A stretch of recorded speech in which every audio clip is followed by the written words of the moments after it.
kill you.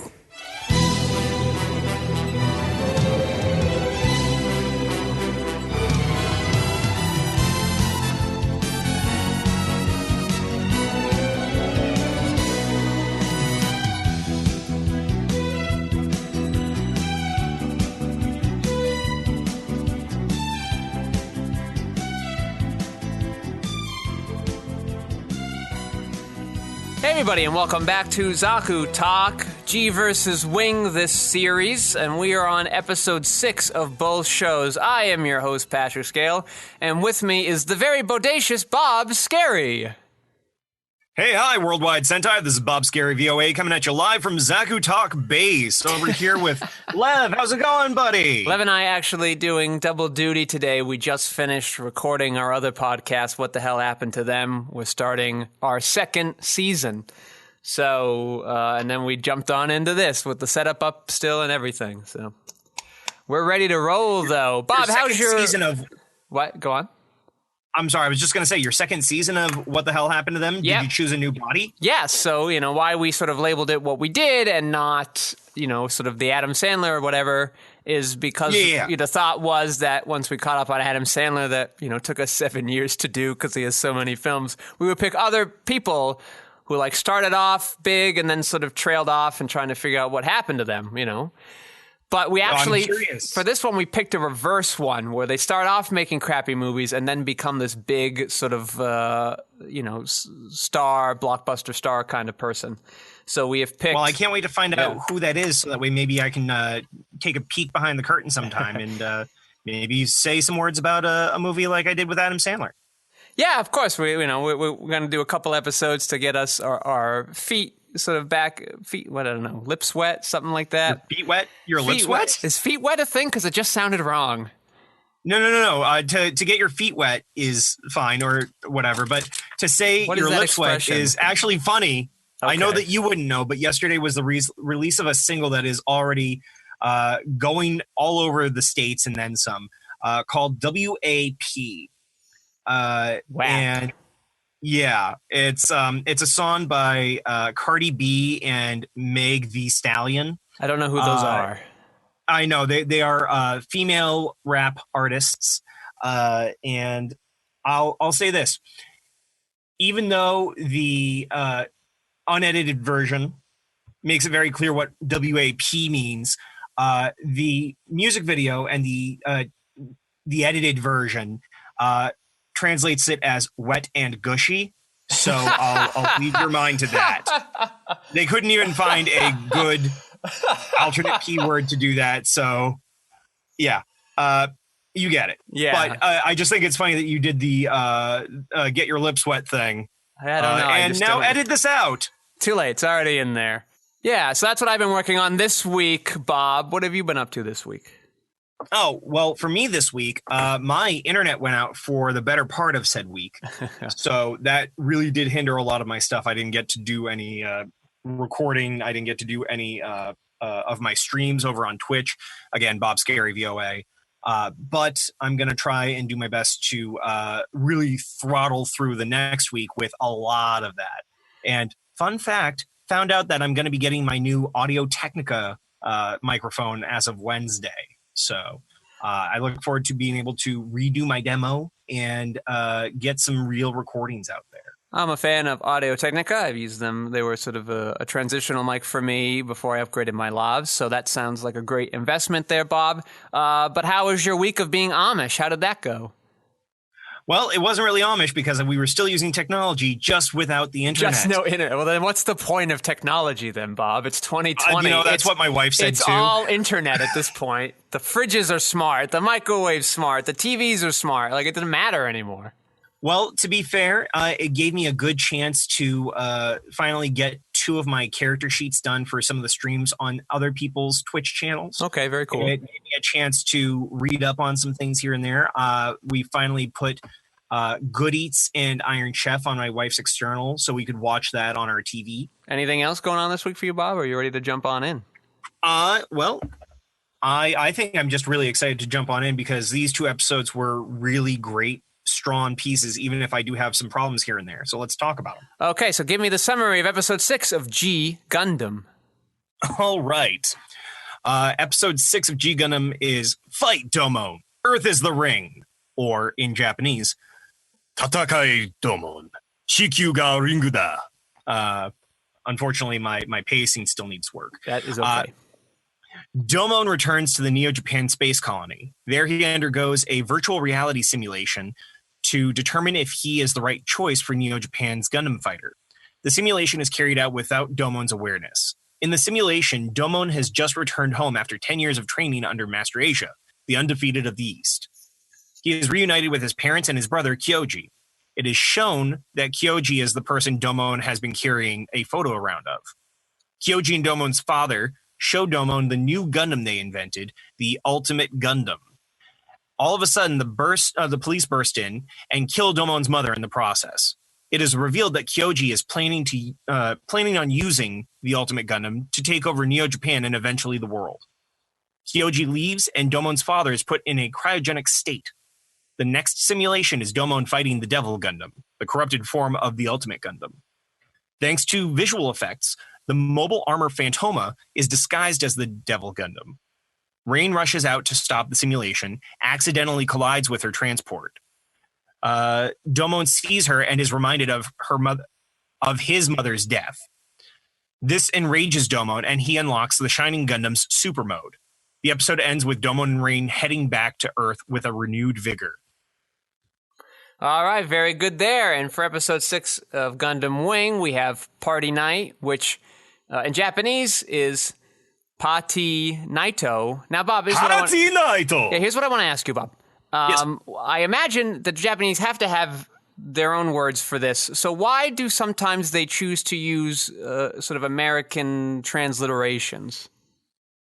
I mean, I'll answer your question with a question. Why do Americans like to do the same thing with Spanish, Japanese, and other languages? It creates a sense of foreign appeal. It's the same reason why in the States we have Pokemon. That was not the original name of what we now know as the brand Pokemon. It was called Pocket Monster in Japan because Pocket Monster is English wording, and it felt more new, more exotic, for lack of a better term. But when we took Pocket Monster from them, we used some of what they like to do with our words, which is to make a portmanteau by cutting parts. Like digicam was a popular word for digital camera back when digital cameras were a thing of import. So that's why we have the Pokemon Pocket Monster. And that's just the way that a lot of people find appeal in different franchises, labels, etc. Make it feel exotic. It must be good. Well, that doesn't really answer my question. Because the Pocket Monster, I think, was a marketing thing where they didn't want the word monsters in something they were selling to children. And I'm not sure I'm not sure what you're referencing with what the English does with American, Japanese, and with Spanish, Japanese, and French. Are you talking about sort of like loan words, like déjà vu and things like that? Not just loan words, but also like when people try to find ways to use words from another language to then apply them in a way that makes us feel more like we are special, that we have a greater sense of the world around us. Umami is another way to look at this. Umami was a Japanese term that we didn't quite have a great way to sell here in the States as something that is what it represents, having that extra level of flavor, that thing that creates that warm tie together between all of what we know as the flavor senses of sweet, sour, salty, savory, all that. There's this central point called umami that the Japanese like to use for just taste or the like. But because we have so many different ways to use the word taste in English, we just stole their word for it. German has a bunch of words that we like to use now, like Schadenfreude, where we're just taking a word that is the closest thing to what we could say if we were to extend it over the course of a long phrase, like most people who have been listening to this podcast at this point have heard me use. Yeah, but those all sort of make sense to me linguistically because they're sort of difficult concepts to pin down with words that we have in English, and we could sort of translate it, but it wouldn't sort of capture that same effect. But why do they need sort of this English-ified version of Party Night that they couldn't do with their own like, is there a reason why this time in particular they choose to use English-ish words compared to the first 5 episodes when they're all sort of Japanese-based? I don't think there is. I think it is literally just, this feels good. Okay. I hate saying it that way, but that's the best answer. Yeah, it might be. I don't know. I just didn't know when they would choose to use the Japanese form of Party Night and then have this kind of transliterated version of it. But I would say that it's closer to them wanting to have used something like Prom Night or something like that, but then they just go with a party in general. You know? So the summary here, sorry to delay. Relena returns to school in time for the dance, but discovers Hiro is going to transfer. After she reveals she knows about him and his mission, she persuades him into being her escort to the dance. However, the school is attacked by Oz mobile suits sent by Lady Un to kill Relena, but Hiro uses his Gundam to fight back because he believes the suits are out to get him. And in the process, accidentally is not the right word, he ends up saving Relena, much to his own disbelief. So, Babo, what were sort of your thoughts there on these episodes coming out? I guess we'll start with sort of G Gundam. We get sort of a lot of information here. Sort of kind of walk us through that. In this episode, we get a lot of the exposition that you were looking for last episode, during our podcast. There's a lot of information that is handed to us in the way of seeing the Devil Gundam, and why Domon is down there. Understanding why the picture is so important, because it's not only his brother, but effectively the murderer of his mother and the imprisoner of his father. We see that there's definitely some corruption in the commission for the Gundam fight. And we see that Domon has a lot of untapped potential that most people are trying to force out of him by way of anger and all these violent emotions. And I do want to stress that right now, that this is going to be important as we continue through the series, trying to find strength through negative emotion that will play a part as we move forward. It's also important to see how Domon feels about everything when he does not have the weight of the world on his shoulders. Getting to see him be a normal human being, possibly go along with the idea of having feelings for Rain but not being able to admit them. There's so much that we get to learn, not just about Domon, but also about Rain and the world around us. And I think they do a great job overall of presenting that to us. And I will note that I did not remember that Ulube was in the fight with the Devil Gundam in the earliest parts. They acknowledged that about his mask through the jerk Commissioner Karata.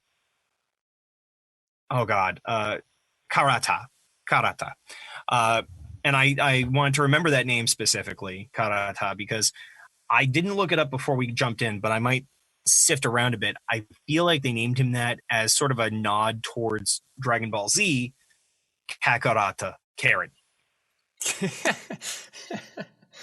So, I mean, I don't know. Maybe it's just them head nodding towards a series that is also well known for being a fighting series. You know what I mean? Yeah, and I just want to clarify something so I'm not being misrepresented here. I didn't need this exposition last episode. What I wanted, I didn't even need this exposition this episode. All I really wanted was the exposition from last episode earlier.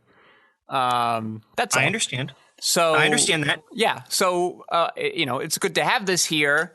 I wish, and I'm trying to think of sort of a different way to do it, and I can't I don't have a good solution just yet that would sort of keep the emotion and the theme of sort of the episode alive. But sort of these simulation things were a little too convoluted. I wish there was another way to kind of present this information, but still have the characters react the way we need them to. But as I said, I can't think of a good solution. So you have not watched I'm trying not before. to poo-poo it. Correct me if I'm wrong here. I have watched it. Do you recall much of anything of it? So particularly, no. I remember this first sort of block of episodes, maybe the first 10 kind of well, and I remember the ending. A lot in the middle is very fuzzy to me. And that's fair. So, but I asked because the first 5 episodes are necessary. If we don't set up who Domon and these other 4 individuals are early on, not only does it leave us curious as to why we should give a damn about them as we do see how important they are, but also it makes it so we have time to really digest Domon before seeing him in this state. If we had gotten this in the 2nd or 3rd episode, I don't want this. I don't want this. I'm fine with it here. I'm even fine with it later. All I wanted is sort of the dream he has in episode 5 to let us know that an inkling of what his stakes are, and give more context to him being sort of a jerk to everybody. That's all. I just need a little thing. And I get why they're doing these first 5 episodes. I have no problem with them setting it up. Their explanation for why he went to those particular countries in general was very lazy, but I'll take it because at least it's an attempt to explain why he's going to these random countries. So that's fine. I'm just trying not to be misrepresented here. I don't want a big giant launch of exposition right away. I just want a little bit to help me figure out what is going on with Domon, so it's easier to kind of relate with him. That's it. That's all I needed. Well, then that was my mistaking what last week's bits were about. So I see. Okay. Well, that's all right. We're sort of a country apart. We have very different sort of needs and what our shows provide. So I just imagine some things are going to get lost in translation. You understand sort of their style of storytelling better. So you kind of know where they're coming from a little more. But I sort of kind of being raised in the Western style and European style, am expecting or requiring something different. So, sure. And I think there's an element of just sort of these type of shows not being where I gravitate towards anyway, to take into effect as well. So even if it were done in a Western style, there might be things that's make me scratch my head as I'm not well versed in the grammar of it. That's fair. One of the things that makes me scratch my head is sort of the Devil Gundam, and we've talked already that we're not really in a mobile suit world, so I'm trying to let it go. But the issue I've always had with the Devil Gundam is sort of the supernaturalness of it. And it's based on what I remember, it seems sort of necessary for the themes they're trying to go for. But like that was, for, a series always sort of prouting itself on realistic robo, it feels like a very odd place to take sort of this major villain that you have. Well, you say that, but I mean, literally, even before we see all of what the Devil Gundam does, we see Domon showing off his crest that hangs out on his hand, and you can just blink in and out of existence. Yeah, I wanted to ask you about that, because I don't remember why. Do other people see it? Does he show it off? Is it a tattoo? Is it in his head? What is up with that? So it leaned more into the mysticism of the martial arts that was very prominent in media back in the 90s. The idea is that when he shows that off, he can will that symbol forward and back because he was transferred that title as well as that power from Master Asia. Master Asia used to carry that for the longest time. And the idea behind it is after having earned the right to carry that symbol, it shows his Asia's acknowledgement of Domon as being a capable fighter and capable of doing greater things in this wide world. We'll see more about that and why it's important as we move forward and as we do eventually bump into Master Asia. Okay. That's as much as I want to say without giving away too much. We're still only episode 6. Yeah, it's fine. And the tattoo was just a thing. It didn't bother me that it did that. I just wanted to know what that meant because I was confused. It's still weird that the colonies are just sort of like open spaces and the colony Japan, is Japan's colony also called Neo Japan? I believe so, yes. I mean, Japan and everybody else, when they're out in space, those colonies are the Neo. Yeah, but like he's moving around and he's like, I got to go to Neo France now, and then also I'm buying things with Neo Francs. So that's what I just wanted. I was a little confused. It's weird, man. Yeah, and it looks like Japan compared to America being just a big old flipping star. Yeah, listen, all of them look ridiculous. They're just, and it was weird watching them go up in space. Yes, but it's Neil Holland's Windmill Gundam. I know. Listen, I'm excited for the Gundam we're gonna see next week because it also looks ridiculous. I think this is gonna go a lot like sort of my trek through the Adam Sandler podcast, where I'm sort of like on the outs for a while, but I'm around it enough, and then I'm like, all right, I get it. All right, let's go. Let's just keep going. So that's what I got there. The other thing that was weird here, and this is probably I think this is a very common trope in Japan in these types of media. So he sort of he transforms, he pulls out his blade that has sort of G Gundam written on it, and then we pause as we do we name the mode or the attack or something with the subtitles coming up to as the announcer sort of proclaims it aloud? Is this sort of a common thing in those types of shows? Oh, yes, absolutely. Whenever a new form or a new individual shows up in a lot of shows, it is not uncommon to show off their name, if not a title as well as name.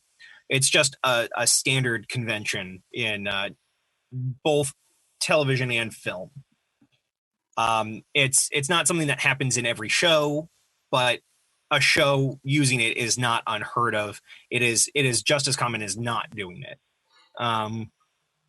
As far as attacks and special modes, that's just to help the people at home to see, when I see this, it means that it is now called that. So the difference between Shining Gundam and just what we have seen it up to this point, and then when the shoulder pads open up to allow for more vents and there's some of this golden glow that comes off of it, we now know that this is called Super Mode. So the difference between Goku and Super Saiyan Goku, right? Yeah. Okay, that sounds good here. I also found it amusing when he defeats the fake Devil Gundam hologram robot that the I don't know, the weird, what is his name? Carrot? Yeah. Yeah. Carrot's controller just explodes for some reason in his hand. Yeah. Yeah, it's just a nice little, hey, this guy's a jerk. Yeah, exactly. But overall, a fun episode. Like you said, I like sort of this information of Mask Guy having failed his fight against it. It seems like that's going to be a very important color to have in the back of our minds as we deal with that guy in the future. So I'm glad to get that now, so I can kind of conceptualize him and his sort of relation to Domon a lot better, and his stakes in all of this a lot better. So I think that was fine. Yeah, I think that was good there. Yeah, I don't know. Okay. Overall a fine episode. I wonder if if the series as a whole would be more successful if it sort of leaned a little more into the comedy while just kind of, dabbling in these heavier moments as the story needs them to. If that would help me understand kind of what the tone's going for a lot better. I see what you're saying, but I don't think that the intent with the shapes of these Gundams and certain things is meant to be done with whole comedy in it. There's definitely some tongue-in-cheek going on, but I do think that they're trying to be genuine with the idea that if nations were trying to represent themselves, it wouldn't necessarily be everybody has a stealth suit, bomber jet looking thing. That if it's a sport, we're trying to be representative. Thinking to this like the Olympics, whenever you house your Olympics in a given country, in a different city, you will see that they try to show the most of their country in that. And because Earth as a whole is the ring, that means that each Gundam is in itself their own Olympic representation. So if you look at the difference between what's going to be Tokyo Olympics versus one of the 2 or 3 different American Olympics we've had versus Greece versus whatever, China is probably the most recent one that I can remember. You will see all of these different acts that represent things. The promotions are going to represent things, and the idea of the whole setting of it is going to feel as though it is the greatest representation of that city, of that nation. So, and I don't think it's far-fetched to think that a lot of these make sense. I think some of them are definitely very tongue-in-cheek to the point of being ridiculous. Again, Windmill Gundam. But others make perfect sense to me, like the Zeus Gundam that we'll see very far down the line around the same time we see Windmill. And some other ones, like next episode's Gundam. I think it is silly, but it's also not so far-fetched for the way people like to advertise in... I'm trying to find the way to word this to not sound like I'm attempting to be ignorant or avoid the ignorance, because it's there. I'm a white guy in America. It's hard to avoid it. But I'd say that the Tequila Gundam is intended to be the best representation of Mexico without us having the knowledge at that point of Mesoamerican culture.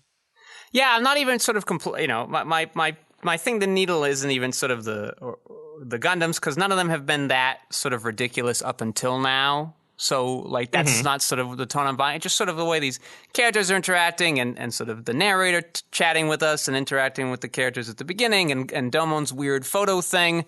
I think I don't know. It would help me process these things a little better if we weren't sort of so serious in those first 5 episodes, and then here we got sort of this heavy dose, and you go like, oh, hey, there's some real shit going on here, and it might help me sort of, be able to look past more easily the weird shaped colonies and the boxing ring around the Earth and things like that. But, we'll see sort of how things go. That's just sort of what I'm taking away after 6 weeks into this.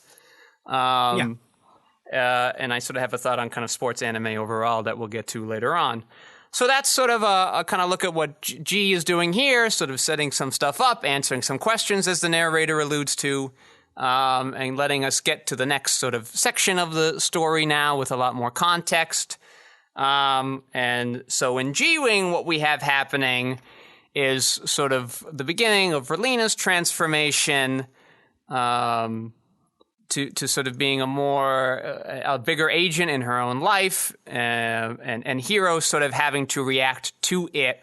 And we sort of talked about this a few weeks ago about the man in the movie who's sort of the hard-boiled private eye who early on in the movie drinks the coffee and finds out he didn't take the grounds out, and sort of gives us a moment to kind of laugh at him. And we kind of get that moment here with Hiro when Hiro's just sort of totally confused by this change in character of Relina, and he's just like, what the fuck's going on? And now he's thrown off his game, and it's the first time we've seen him not be the cool, cold professional, and it sort of allows me to engage with Hiro a little more than I've been able to the first 5 episodes, and kind of leads some credence to sort of what happens at the end when he saves her life and then can't kill her when he tries to actively at the end. I could be sort of annoyed by the suddenness of that, but, we have that moment there while they dance, but then he also himself is confused by it, so it sort of lampshade dims it a little bit for me, and allows me to believe it a little more. You kind of came here into this podcast and heard sort of people kind of, ripping on Relina, so what, we're seeing something clearly change here with Relina. How was that feeling for you in this episode?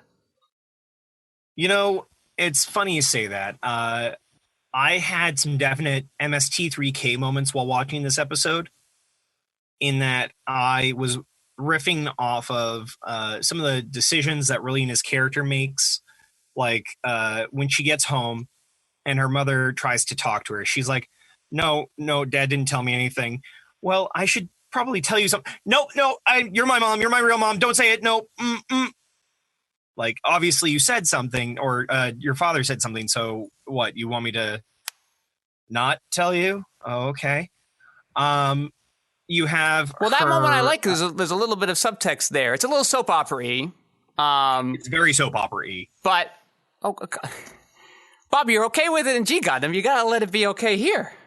I think the difference is I understand that there is this wave of tongue-in-cheek with the sincerity that I understand in G Gundam. Everybody has built Gundam Wing Up to be such a deep, hardcore characterization, a delve into the psyche of man, and to see some of this, it's very jarring what has been built up for me over the course of 2 decades of people telling me to watch the show and what I'm seeing. You know what I mean? I mean, sure, but it informs sort of the behavior she takes at the school later on, and sort of explains why her arc isn't done yet. You know, when a hero sort of makes that journey into their second act, you know, they do something and it seems to work for a while, but then it fails sort of shortly after the midpoint because it sort of gives them a false victory. You know, it's a transformation, but it's not all there. It has a price to it. And so this kind of running away and this sort of like fuck it moment that she's having here that gives her the strength to be on the level with Hiro and kind of, you know, walk into the war that's going to come, you know, comes at a price. And it's sort of hinted here at the illusion that she's trying to run away from on this father thing. Sure. But here, let me give you my 2 other moments. Yeah, okay, that's good. The second moment that had me kind of laugh at the scenario was when Relina questions to herself, why are these Gundams here? Why are they attacking this school? I then had to say to myself, why am I attempted to be assassinated? All I did was be alive in front of them, and then I'm still alive. What's the deal? Yeah, very weak moment there. I don't understand why she's so confused. I agree with you on that. You know? Mm-hmm. And then the third thing was when she is yelling at Hiro, why didn't you kill me?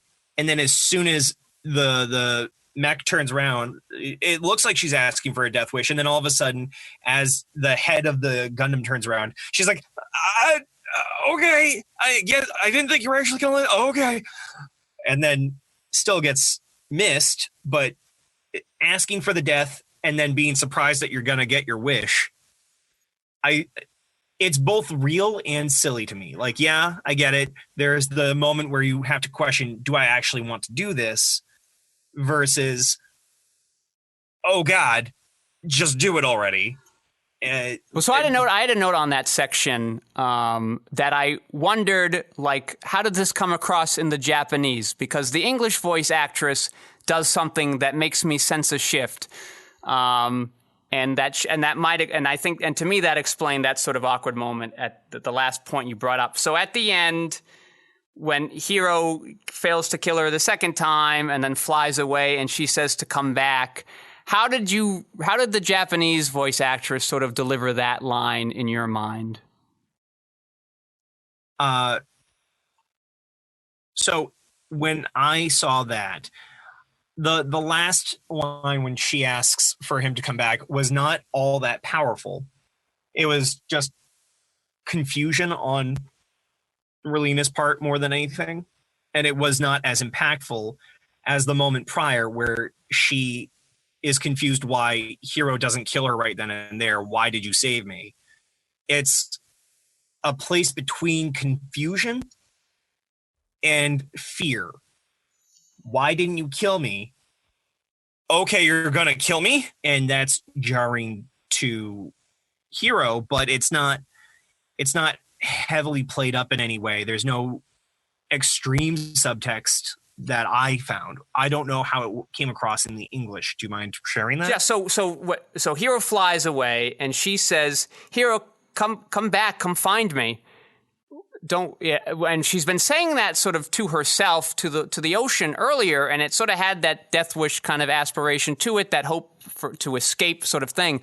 But the way the English actress delivered it here was interesting because it was a lot more defiantly sort of like maternal. Like it had the feeling of like she understands after talking with Dr. J that there's sort of a kindredness between them and they're sort of having the same struggle in the world that they're in. So she doesn't want him back to kill him or to go off on this venture. She wants him back because she's worried about him, because she thinks his heart or his soul is being corrupted in this war and she wants to sort of protect him. And so how that colors that moment from, right before that you had a problem with in English is, she's sort of daring him to kill him because she thinks he won't, because she has this theory that they are kindred. And then when he does, she has that oh shit moment of like, oh no, was I wrong? But then he doesn't, and now she's more firm in that than ever, and that's what allows her to have that very firm delivery of that line right at the end of the series. Okay. And, if I heard it in Japanese, I don't know if I would sort of know their lexicon enough anyway to distinguish that in there. But it was sort of an interesting note this time watching it. And I don't know if I'd picked it up on it before, and I've watched it 11 times. So even if you had watched it in English, Bob, I wouldn't sort of, quibble with you not noticing it this time. But that was sort of delivery I had, and that would be the way I would direct it if it were live action. And it sort of makes smart sense and kind of, again, sort of finishes off her transformation by giving us a moment to compare to from earlier in the series to let us know that something here has changed. But I get sort of your problem with those 3 moments. They are kind of silly. Again, I have problems with the schoolgirls whose lives seem to start and stop with Relina. At least at the end, she sort of kind of helps 2 of them and protects them and sort of takes on that protecting kind of role that she'll kind of assume in the oncoming episodes to kind of give it a little credence. But that still feels extremely soap opera-y too, and sort of is always been a hard thing for me to deal with. I think they're mostly gone now from the show, so thank goodness for that. I would also like to talk of... so you have something there, Bob. I was just going to say, I honestly think that was a real moment for all of them. At first, I had to question whether or not the girls, when they gave their condolences, the first time anybody actually gave proper condolences to Relina, I wasn't sure whether or not that was going to be met with some sort of comedy bit besides to show that they were kind of faking. But to see that there was no follow-up on that, and then to see them trying to stay with her, it's part fear, but it's also part to make sure that she is okay. So knowing that these are 2 people that genuinely want to be her friend, even though she doesn't seem to know enough about them to want to invest herself, makes it seem more realistic to me than if it were a number of other anime that do similar things. Yeah, I don't know. I don't know why this moment's always been hard for me to believe, but it's part of the reason why I tell people, like, get through the first 7 and, then the show really begins. So another moment I want to talk about here is another sort of great, Treize Kushranada moment. We see and this scene he has with Lady Un early on in the show could have been directed really lazily. It's really just 2 people talking about whatever plan they're going to do later on. So the dialogue isn't that important because we're going to see them do it. And they start, so we start off when we see her having the conversation, and then we cut to him, and it's after the conversation has happened. But we're hearing his sort of side as he's talking with her, and he walks through, he finds these birds, it lets them go. He's surprised at the end when they come back, but that's a little thing there, what we'll get to later. So he has this conversation, and then that conversation ends, and then he has a thought where he goes like, oh, wait, this actually might get worse because, if we get more than one Gundam, this could be a whole big mess. So, and that sort of reflection, one, helps us kind of, so one, it's just interesting thing to do visual. It gives us something more interesting and more character-based than what they're talking about that, as I said, we're going to see later anyway, so it's just words. Mm-hmm. It's a radio play then. And then also it sort of sets up, his ability to then kind of second-guess the plans that he's laying so he doesn't come off too much of a mastermind that we're going to see a little more next episode, and sort of brings him down to earth a little bit, which is helpful for me.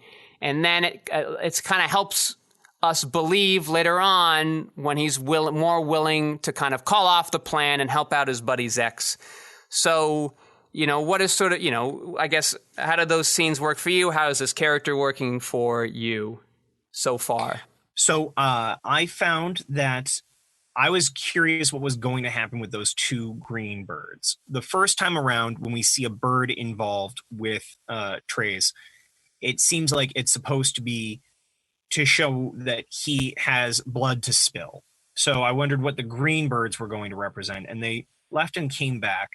And I didn't trust that he wasn't going to crush them in his hand after they landed on his finger. I have such a belief at this moment that his pure goal is just, he is to use D&D alignments here, he is chaotic evil using a lawful facade. He wants to do all the bloodshed and murder and everything, but he has to put on this air about himself. And I'm looking forward to seeing where that goes and whether I'm spot on or not. I also find that Lady Un is an interesting character because she's the archetype of perfection that I do see often in Japanese media, where as soon as something goes off plan, as something shows that they are not perfect and capable of completing their orders as given, they start to lose it. And she does that in the plane. She starts trying to calm herself down, but you see as Treize is asking her to come back, he has to let her know that it's not a failure, so she'll actually leave. Because if he didn't do that, she would probably go berserk. And we're trying to save her for some other major thing down the line. I don't know how much of that is his manipulation of her or not, but it is interesting to say the least. But I also found it interesting. I don't know if my wife said that we got that name before, or if she had said it just before the answer came up in this episode. I didn't know that Zex's last name was Peacecraft. Yes, we didn't know. I think Treize actually mentions it maybe in the first episode very briefly, but it doesn't mean anything to us yet. Yes, exactly. So, correct. Yep, it is. So this is the moment where we're supposed to be like, oh. Intrigue, yes. So getting to see that even though he wants to keep the war from going anywhere but his favor, he is willing to put his friendship with Zex into the conflict here. And I think it echoes a lot of what we see with the lead of the attack squadron going down to attack the kids. Before that, he has a moment of conscience in asking Une, or Un rather, and she's just like, it doesn't matter. You got orders. If you can't do that, get the hell back up here and I'll send someone who can. Oh, never mind. No, I have to keep food on the table. Let's go. Yeah, what was great about early Gundam, and what I'm glad they brought back here, is sort of, because the original creator didn't want kids to walk away being like, yeah, war is great, woohoo, let's go save the day. He had a lot of moments like that where these sort of no-name soldiers are questioning the morality of what they're doing. And he spends a lot of time, like we get in this episode, so it was good to see a return, kind of at these random guys in their cockpits, and we watch them die.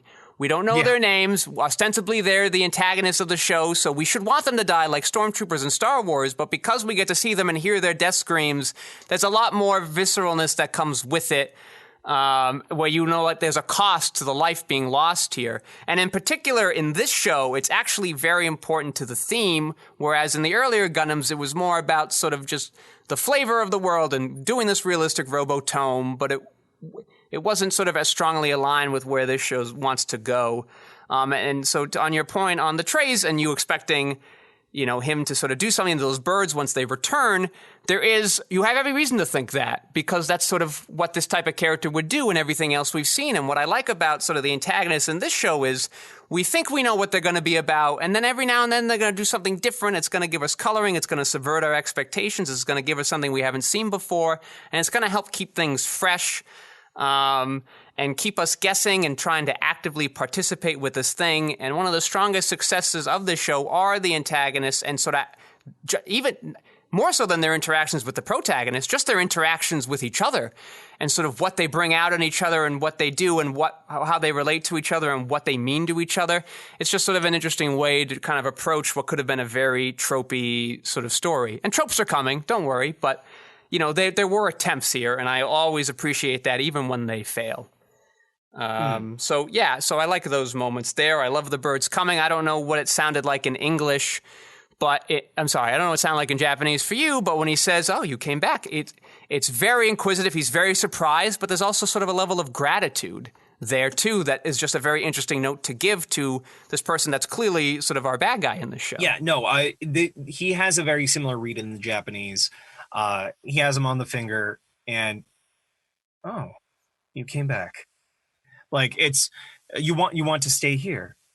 He is surprised that the birds want to stay with him, and it's probably because he knows that he is violent to things, and the fact that even though they were caged, and they sat in that cage before leaving for a strong moment before flying off, it's, I think, more realistic than just the lid comes off and they fly away. Yeah.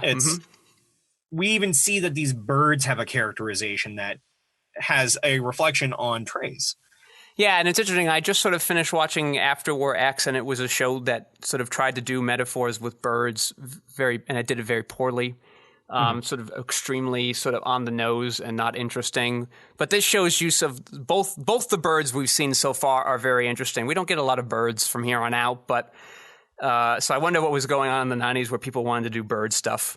But it will be sort of an interesting thing to kind of come back to and look at once we get to know sort of his character, but also sort of everybody's character in the world's sort of a lot more. And I'll probably bring up both these moments, every 10 episodes or so and just kind of check back in on what they're doing there. So those are sort of my story thoughts there. This is an episode that's not in the manga because it's more of a follow-up to the previous episode, and let's kind of hashes out Relina's change, but Relina doesn't have this change yet because she never meets Dr. J in the manga.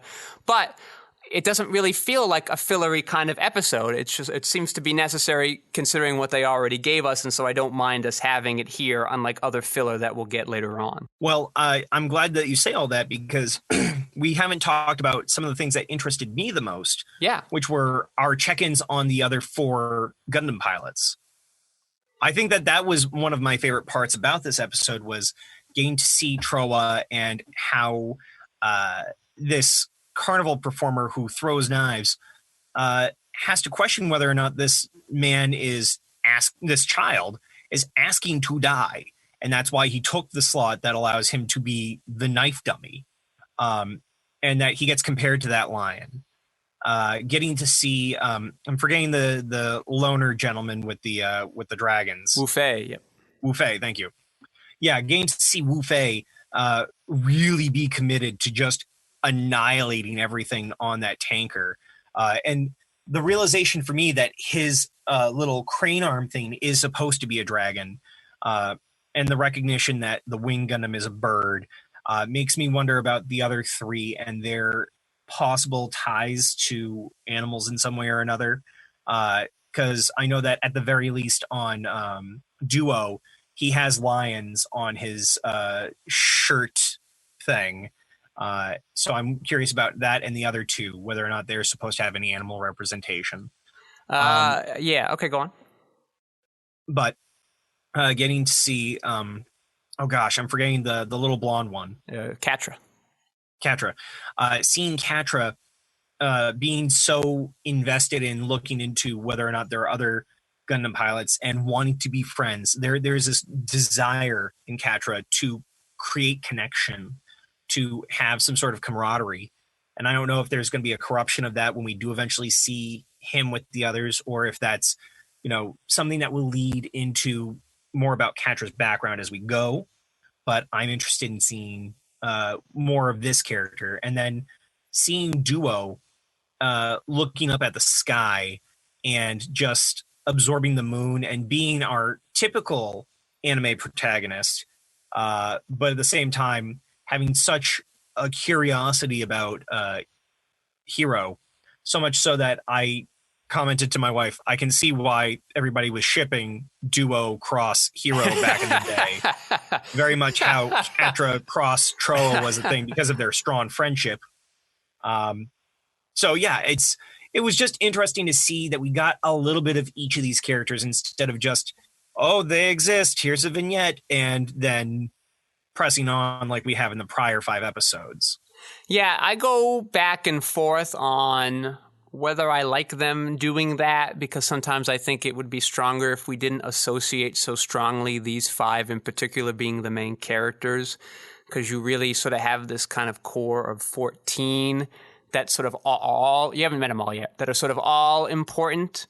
And I think you could sort of do a lot of interesting story structures if we weren't expecting 5 in particular to be our protagonists and good guys, quote unquote, and giving them that baggage too early on. But, then you get an episode like this where, clearly their main storyline was a little shorter, so they could spend more time with them here than they did in the last episode. And I agree, they are a lot of very interesting moments. And I love, seeing Troa's approach to the circus informing his approach to the battlefield, And that will give him an interesting tie with Hero, and those two are going to compare and contrast later on in the series. And, you know, like seeing Catra and Duo do their movements and Wu Fei. So, yeah, there are moments where it sort of pays off, but maybe we don't need it every episode obligatorily because they're the main characters. So that's a thought I have there. And as for sort of the names that sometimes you have trouble with, the easiest thing to remember is that there are a lot of them are numbers. You know, so Duos are 2, and Troas are 3, and Catras are 4, and Wu Fei, Wu being the Chinese word for 5. You know, Noin is 9, Zex is 0, Trays is 13, Un is 11. Hero has a secret name that we never learn in the show that points to him being the 1. So they sort of do a strong kind of naming convention like that. There's a guy named Otto later on. He's your 8. So, like, yeah, that's a way. I don't know. It's just a fun little thing they threw in there. No, that doesn't really mean anything. It's just what they chose to do for some reason.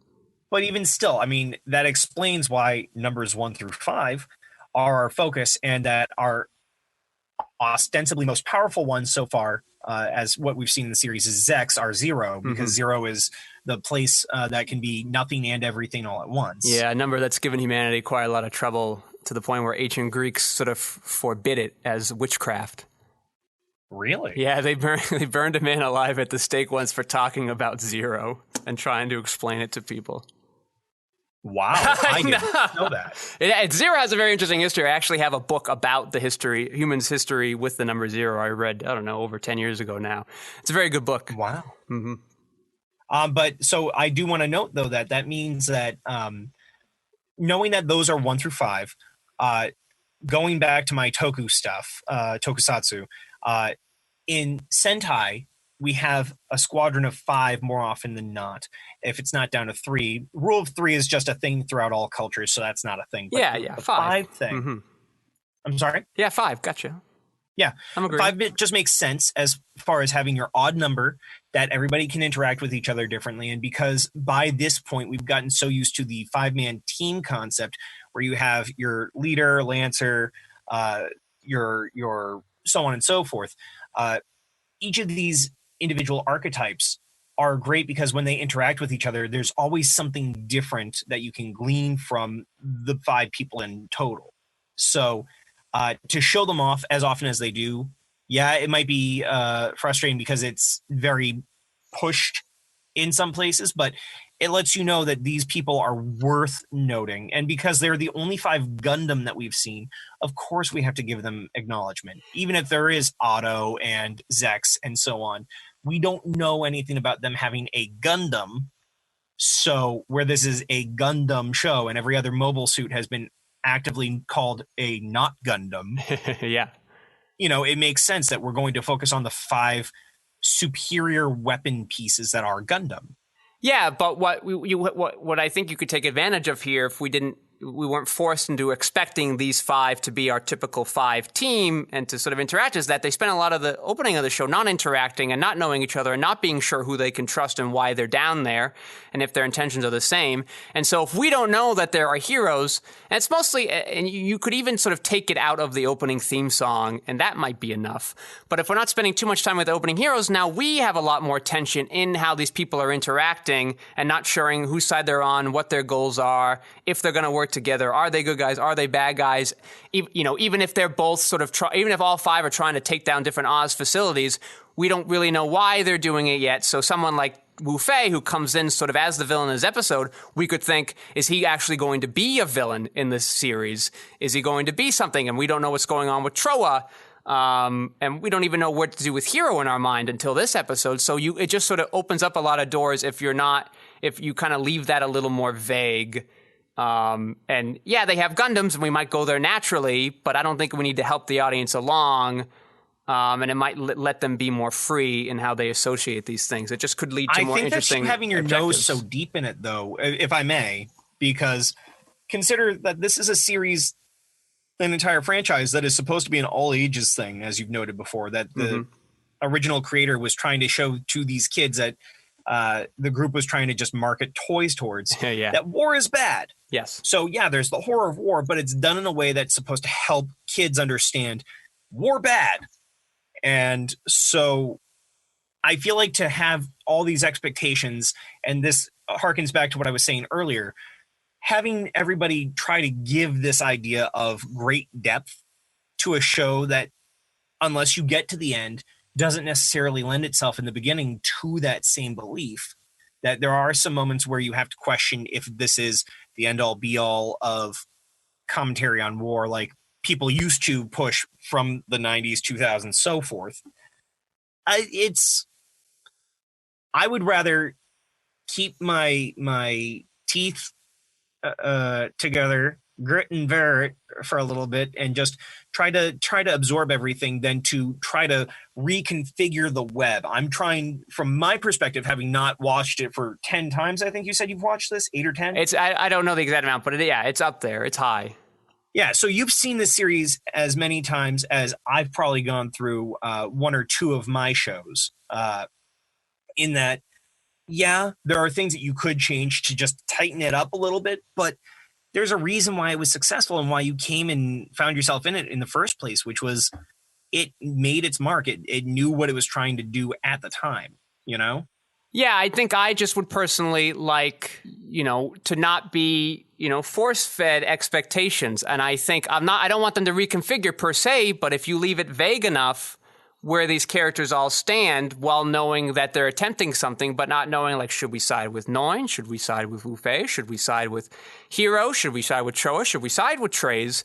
Like, and they do a good job of keeping the villains in this vague place. I would just like to see them do it with the heroes more, as it allows, it's the fun of, like, what's going to happen next week? I don't know. But when you have an expectation and sort of too strictly adhere to the rules and give us too much of that too early, then it takes some of that away, because we sort of know inevitably they'll probably meet up, they'll team up, and blah, blah, blah. And it's sort of the thing I have problem with the Avengers is, like, we know that they're all going to be good guys until the end and be friends and team up, even if it feels a little forced, and it takes some of the juice and the energy and the tension out of it. So I wish that they didn't do it here. Ultimately, they do other things to fix it up, but it would have been nice going through these episodes again. It might have helped these earlier episodes if some of that was in play. It would also be sort of important to the theme of this show in particular compared to other Gundam shows, because that's sort of the world it wants to paint. There's a world without black and white. Okay. And that's sort of, so you sort of get, now you kind of have your characters in a quantum state, and that's kind of interesting. So, okay, that's fair. Okay. Well, we're getting a little long here, Bob, so let's go do a little quick where we go.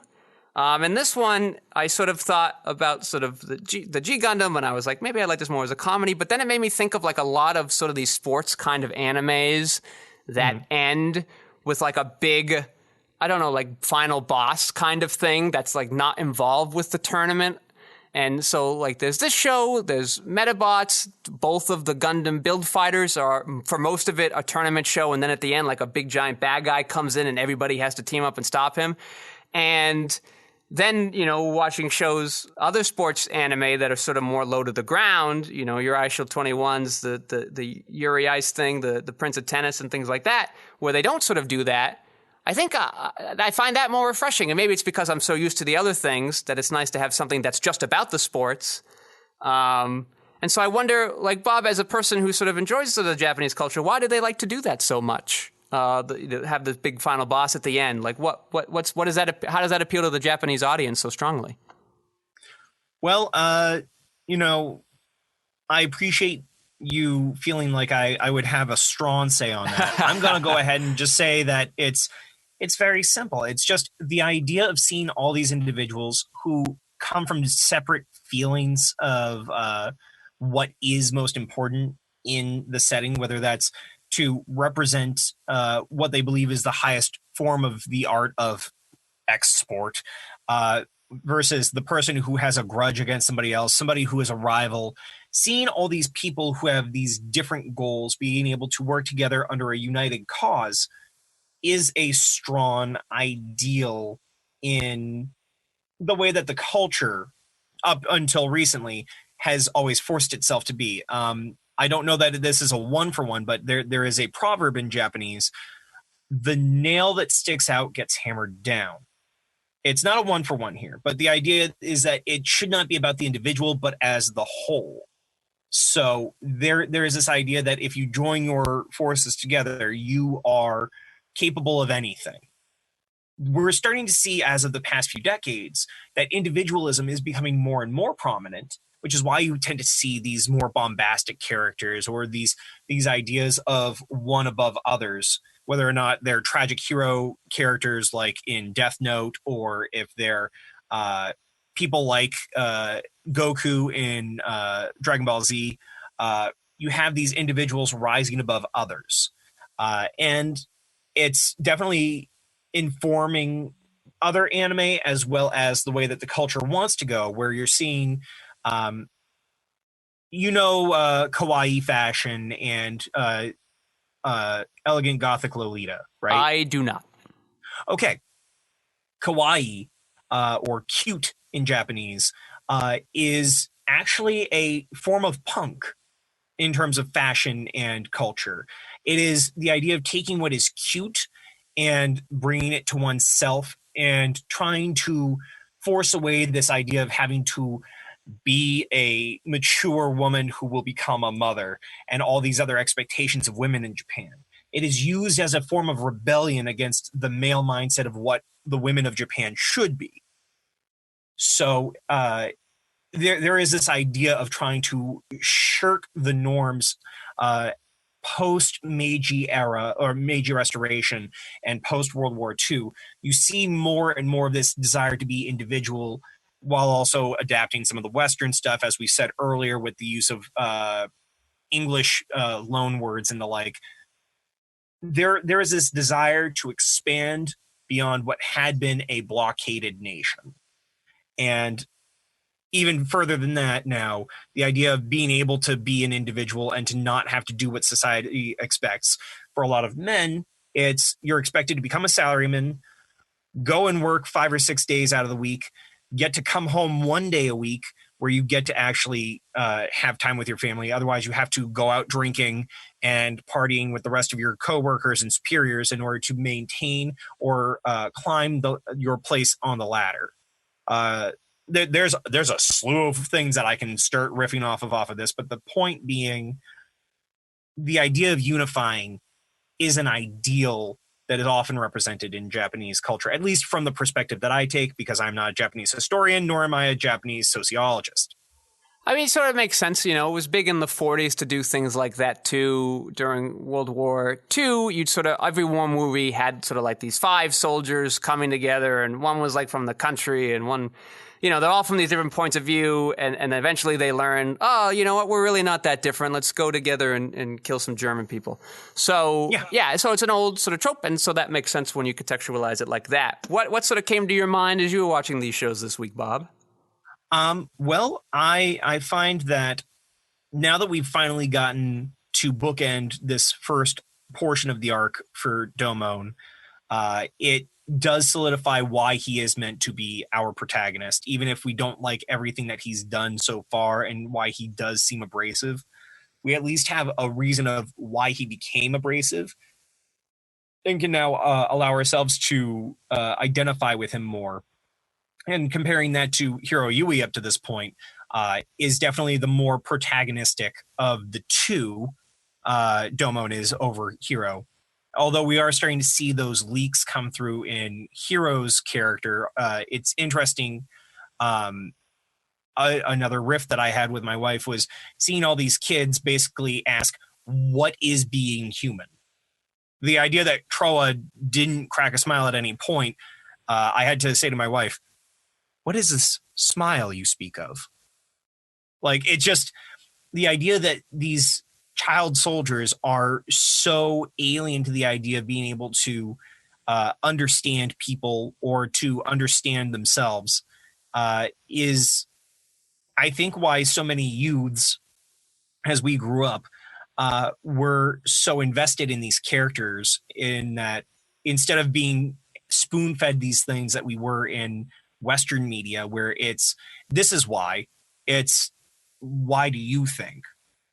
This is a question that we are letting you also ask along with us. And I can see why that was so appealing back in a day and age where it was just, oh, what am I supposed to do? Oh, I'm supposed to do this. End scene. So I like seeing the reason why so many people started gravitating towards Gundam Wing, and I can see that portion of why it is so popular. I'm still trying to get there with the rest of the war and everything else, but I'm sure that's going to be explained in the next episode or two. Well, yeah, and this is sort of what we were just talking about a few moments ago, where I like sort of not having these characters pigeonholed for us into sort of a type or a trope too soon, because it allows us to ask these questions. Like, okay, Wu Fei's got a Gundam, so we think he should be good, but he's doing bad things. Does that mean he's going to be a bad guy? How will that affect? Trace clearly seems to be a bad guy. He's doing some manipulation, but like these birds like him, but he shot that other bird. So like I like sort of having that ability to engage and to have that question, as it keeps me more interested, even when the action is sort of, watching it 8 times, it's not because I like, what I'm seeing, but I like that my thoughts on why people are doing things and why they are what they are and what being human is and what war is changing as I'm changing and growing. It becomes a living piece that way. And my sort of classic example is that the problem with the 1812 overture is every time you listen to it, it's always the battle between the French and the Russians. Every time, that's what it's evoking. That's all it wanted to do. And so, like, after, you listen to it for so long, and then at a certain point, you get it. And you're going to go back, it's going to be the exact same experience, but you listen to a different piece, a bolero or a Moonlight Sonata, and all of a sudden now you have something very different that can grow with you. And it's the first time I sort of noticed art being able to do this was with Fully Cooley. Because it was a very different experience watching it in middle school when I was that character's age, and then watching it at high school, and then watching it at college, and then watching it sort of out in the independent workforce, trying to make movies for myself. So, like, that's a show that is always a constantly evolving thing, even though it's the same 6 episodes each time. That's sort of the strength of that show, and that's what I like about keeping things in sort of a quantum state. But enough on that rant. Why don't we go to the Nerd Corner? And speaking of quantum state, a filmmaker who's very good at doing that is David Lynch, who's arguably been the most prolific filmmaker in the Corona age. His YouTube channel, David Lynch Theater, makes at least one movie every day, usually just David Lynch doing the weather, but sometimes he has sort of videos about like projects he's working on in his workshop. He's been teasing us for the last 3 weeks about this jar he's painted. And sometimes he's brought it into other videos and he's like, you might have noticed this jar in my hand. Well, I can't tell you about it yet, but maybe soon. It's definitely for a project.